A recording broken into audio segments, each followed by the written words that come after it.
Good morning everyone. Today we read chapter 2 Animals in their surroundings. Part 2, page number 22.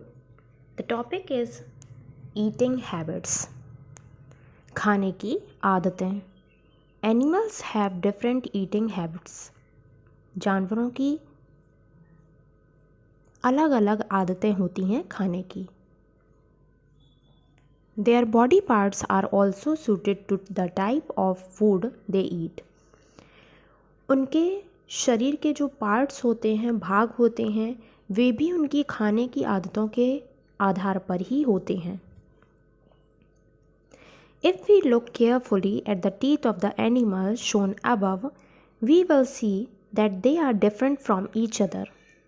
आपको ऊपर जो pictures दी गई हैं, अगर आप उनको ध्यान से देखेंगे तो आपको ये समझ में आएगा कि किस तरीके से अलग अलग जानवरों के उनके खाने की आदतों के आधार पर अलग अलग प्रकार के दांत होते हैं. कैसे उनके टीथ्स आपस में एक दूसरे से अलग अलग हैं. Zebra, giraffe, cow, goat and deer have sharp front teeth to cut the grass and broad back teeth to chew and grind them. Zebra, giraffe, cow, goat, deer, इन सभी के जो फ्रंट टीथ होते हैं, आगे के दांत होते हैं, वे शार्प नुकीले होते हैं घास को काटने के लिए, और पीछे के जो दांत होते हैं वो चौड़े होते हैं घास को चबाने और उसे पीसने के लिए. Such animals are called herbivorous. ऐसे जानवरों को शाकाहारी जानवर कहा जाता है. They eat plants such as herbs and shrubs and leaves to trees. ये जानवर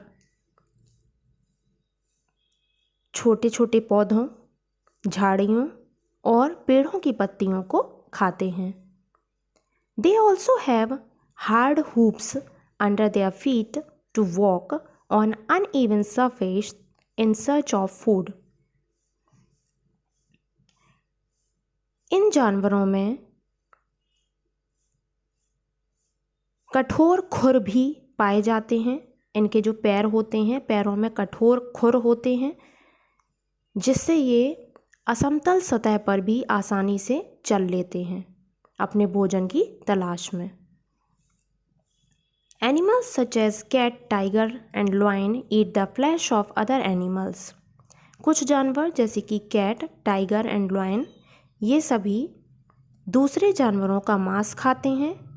They are called carnivorous, इसलिए इन्हें मांसाहारी जानवर कहते हैं. They have sharp and pointed front teeth for tearing flesh. इनके आगे के दांत नुकीले और धारदार होते हैं जो मांस फाड़ने के काम आते हैं. Their back teeth help them to chew the flesh. और पीछे के दांत उन्हें मांस को चबाने के काम आते हैं. They also have sharp claws on their feet to catch their prey. इन जानवरों में अपने शिकार को पकड़ने के लिए पैरों में जो इनके क्लॉज होते हैं वो बहुत शार्प होते हैं. जो पंजे होते हैं वो बहुत नुकीले होते हैं, मतलब उनमें पैने पैने नेल्स, नाखून होते हैं. Birds such as eagles and vultures too are carnivorous. कुछ पक्षी जैसे कि ईगल और वल्चर ये मांसाहारी होते हैं. These birds have very good I site. इनकी आँखें बहुत ही अच्छी होती हैं. Page number 23. They Hunt smaller animals such as mice and squirrels for food. ये छोटे जानवर जैसे कि चूहा और गिलहरी इनका शिकार करके खाते हैं. They have sharp curved claws called talons. इनके नुकीले और मुड़े हुए पंजे होते हैं जिन्हें talons कहते हैं. These claws help them to catch and grip their prey.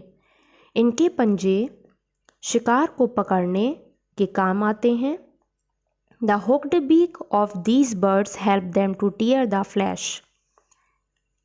इन पक्षियों की जो चोंच होती है वो हुक जैसी मुड़ी हुई होती है जो मांस को फाड़ने के काम आती है.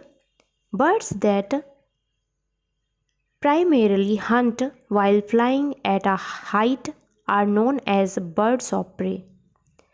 कुछ पक्षी मुख्यतः जो ऊंचाई पर उड़ते हैं उन्हें और शिकार करते हैं उन्हें बर्ड्स ऑफ प्रे या शिकारी पक्षी कहते हैं.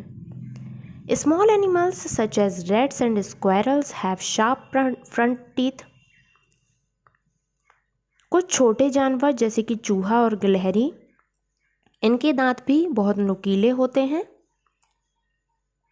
जो आगे के दांत होते हैं वो बहुत नुकीले होते हैं. They use these teeth to gnaw their food. वे इन दांतों का इस्तेमाल कुतरने में करते हैं अपने भोजन को. These animals are called rodents. इन जानवरों को कतरने वाले जानवर कहा जाता है. Butterflies have a long thin tube like mouth called proboscis. Butterfly तितली में एक लंबी पतली नली पाई जाती है मुंह में जिसे प्रोबोसिस कहते हैं.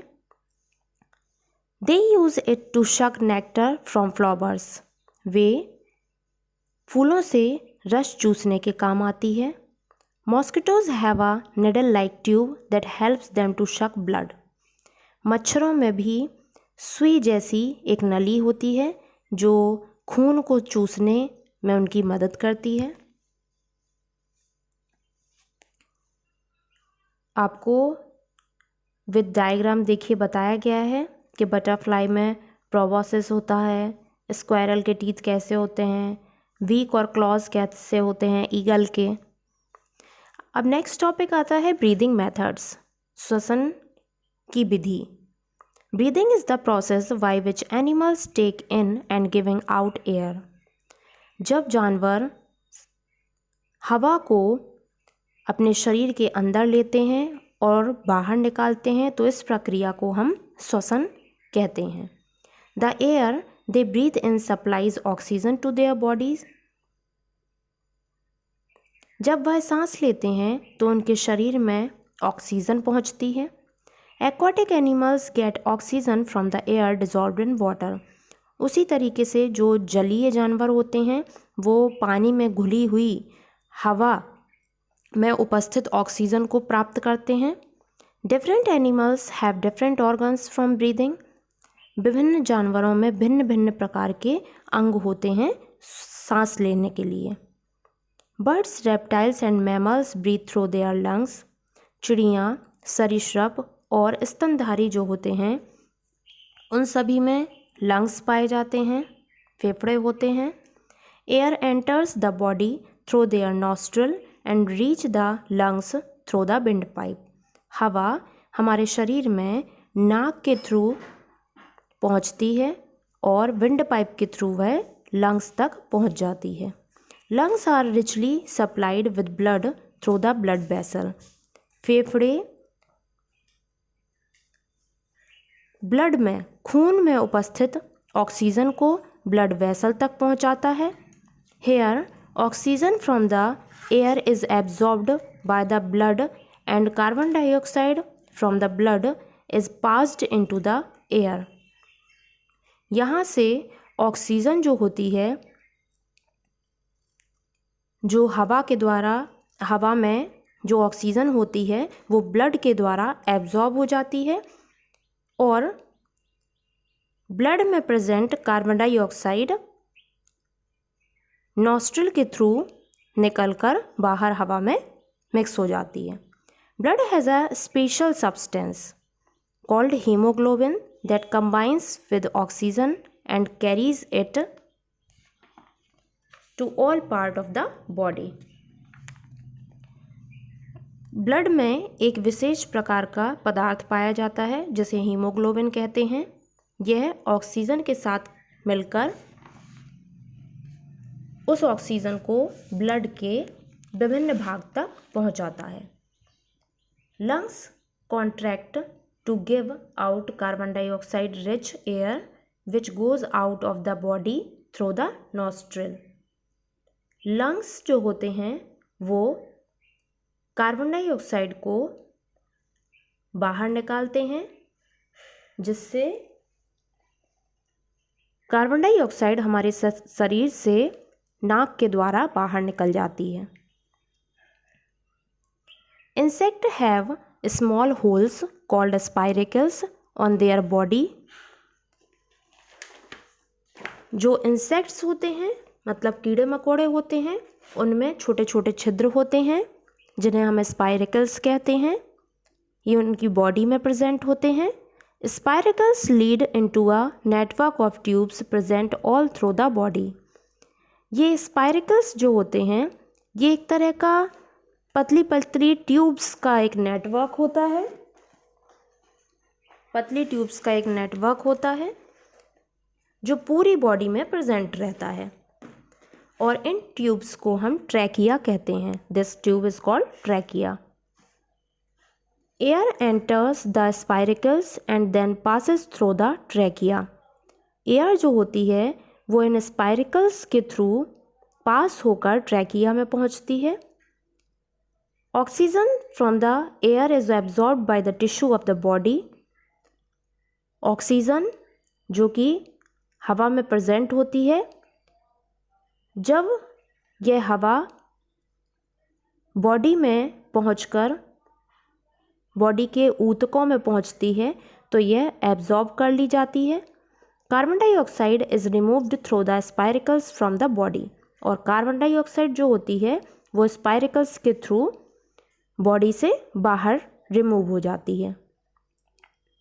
तो इंसेक्ट्स में हवा के अंदर आने, ऑक्सीजन के अंदर पहुंचने और कार्बन डाइऑक्साइड के बाहर निकलने का काम कौन करते हैं? Spiracles. Fish, tadpole and other aquatic animals breathe through gills. Fish, tadpole और भी कई सारे जो जलीय जानवर होते हैं वो गिल्स के थ्रू सांस लेते हैं। Gills are thin flat structures that have many blood vessels. जो गिल्स होती हैं वह बहुत पतली सपाट संरचना होती है, चपटी संरचना होती है। इसमें कई सारी रक्त वाहिकाएँ होती हैं। Fish take in water through their mouth. जब मछली वाटर को अपने माउथ से अंदर लेती है, when this water passes over the gills, तब यह पानी गिल्स के पास से पास होता है, गिल्स के पास से निकलता है। Oxygen dissolve in the water is absorbed and carbon dioxide is released by the blood. तो जो ऑक्सीजन होती है पानी में घुली हुई वो इनके द्वारा एब्जॉर्ब कर ली जाती है गिल्स के थ्रू, और कार्बन डाइऑक्साइड जो होती है वो ब्लड से रिलीज हो जाती है। The carbon dioxide then passes out of the gills, और गिल्स से कार्बन डाइऑक्साइड पास हो जाती है। Whales and dolphins also live in water. Whale और डॉल्फिन भी पानी में रहती हैं। They have lungs that can take in oxygen only from air. उनके अंदर लेकिन लंग्स होते हैं हवा से ऑक्सीजन लेने के लिए। So they can not breathe under water and have to come to the surface of water to breathe. इसीलिए वे पानी के अंदर सांस नहीं ले पाती हैं और वे सांस लेने के लिए पानी की सतह पर आती हैं। They have blowhole on the head for breathing. उनके सर पर सांस लेने के लिए एक वायु द्वार होता है जिसे हम ब्लो होल कहते हैं। When they breathe in oxygen from the air enters their body through a blowhole। जब वे सांस लेती हैं तो इस ब्लोहोल के थ्रू हवा, एयर उनकी बॉडी के अंदर पहुंचती है जिससे कि ऑक्सीजन उनकी बॉडी में पहुंचती है। When they breathe out, carbon dioxide leaves the body along with water। और जब वे सांस छोड़ती हैं तो कार्बन डाइऑक्साइड उनके बॉडी से निकलकर हवा में फिर से पानी में फिर से डिज़ोल्व हो जाती है।